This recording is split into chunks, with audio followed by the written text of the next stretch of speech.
Kyrie Irving hadn't played in a game since March 11 as he sat in the Atlantic Room on the third floor of the Boston Harbor Hotel.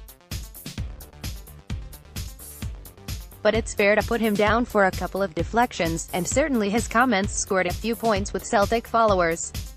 Irving was here today essentially to promote his movie, Uncle Drew. I'm excited for everyone to see it, you know, June 29th, but the more interesting topics were the future, both immediate and long-term. And LeBron. Media reports that the Celtics are one of the teams his former teammate Mr.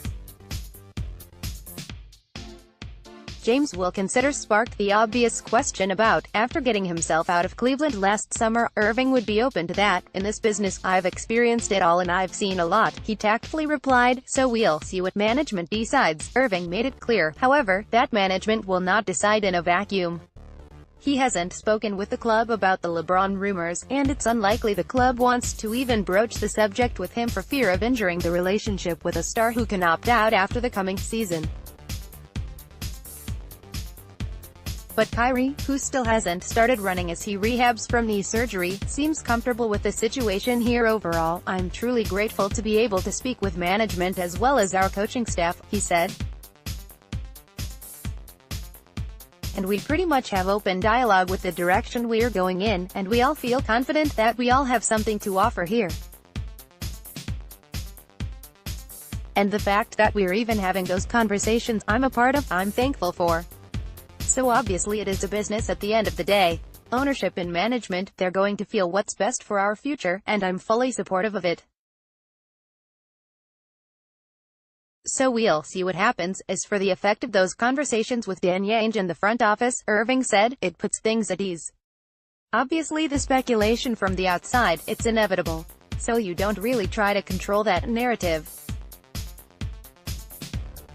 You try to focus on what's important, what we need going into next year, being aware of who we have now and what we're capable of and things that we need to kind of fix or get done, and just go from there. It's also important for the Celtics to know where Irving is going, and they hope it's nowhere.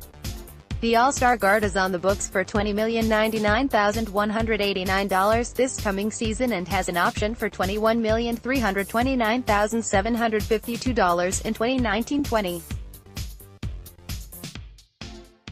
And while it might make the club sleep easier to have him signed to an extension, considering the NBA's ever-changing winds, he's no doubt wise to, well, keep his options open.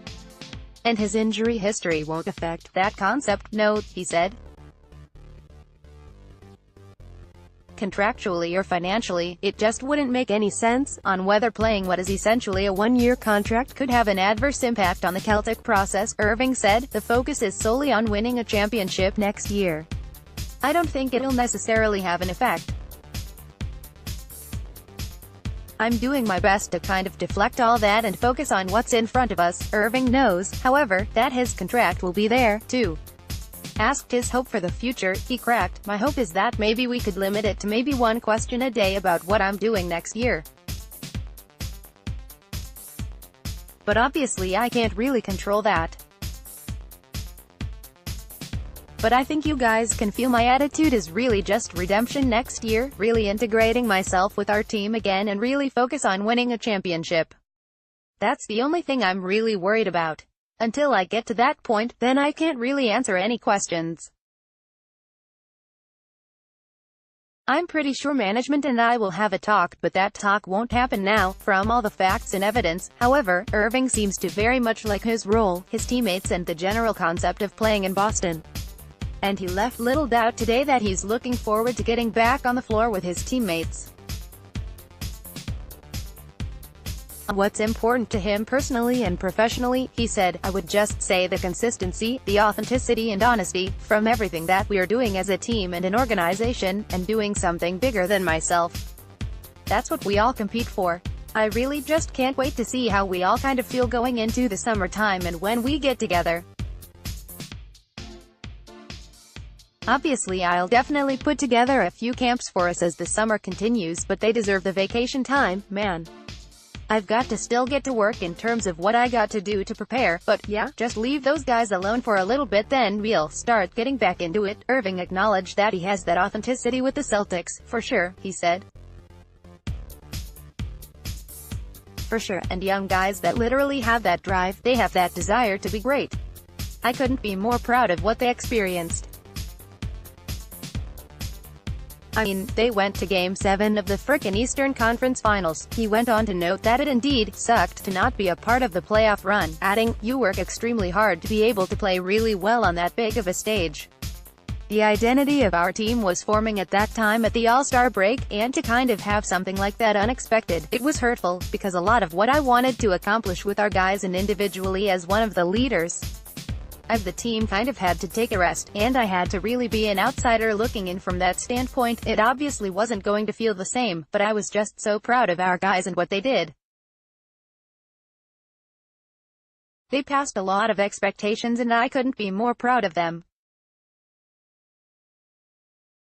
For me, I'm just glad everyone got to learn how special they were on a bigger stage. I'd been talking about how great they were. Some of their numbers particularly probably didn't look as appealing to the outside looker, but they were always locked in. And then when they were afforded the opportunity to take the reins of the team, you saw them take full advantage of it. You saw guys that literally are going to be stars in this league for years to come. Obviously Terry Rozier is a starter in this league, and now that turns into an unbelievable dynamic. JT, Jason Tatum, and JB, Jaylen Brown, and you watch Marcus Smart come back in the first game. He's back from missing a few months with his thumb and he's diving on the floor. That's the type of attitude and effort you'd love to be a part of. And of course our anchor Al Horford, and now getting my man Gordon Hayward back. So I'm excited, man. I'm excited. What makes it even more exciting and the challenge is now we have championship pedigree. They have experience, our young guys, that sometimes other young guys in the league aren't necessarily afforded. They gained a lot of experience, and now it can only help us going forward. But practices are going to be high intense, and that's what you want as a competitor. I'm looking forward to that. Irving isn't ready to take part in those sessions, though he noted, "I think around this time is probably 15 weeks until the third week in September. Not that I'm thinking about it, or anything." Kyrie Irving is pondering that, and a movie release and his future and LeBron's next decision. Docked behind him as he sat before the pens, cameras and microphones were Boston Elite and Odyssey, which he, respectively, is and is on.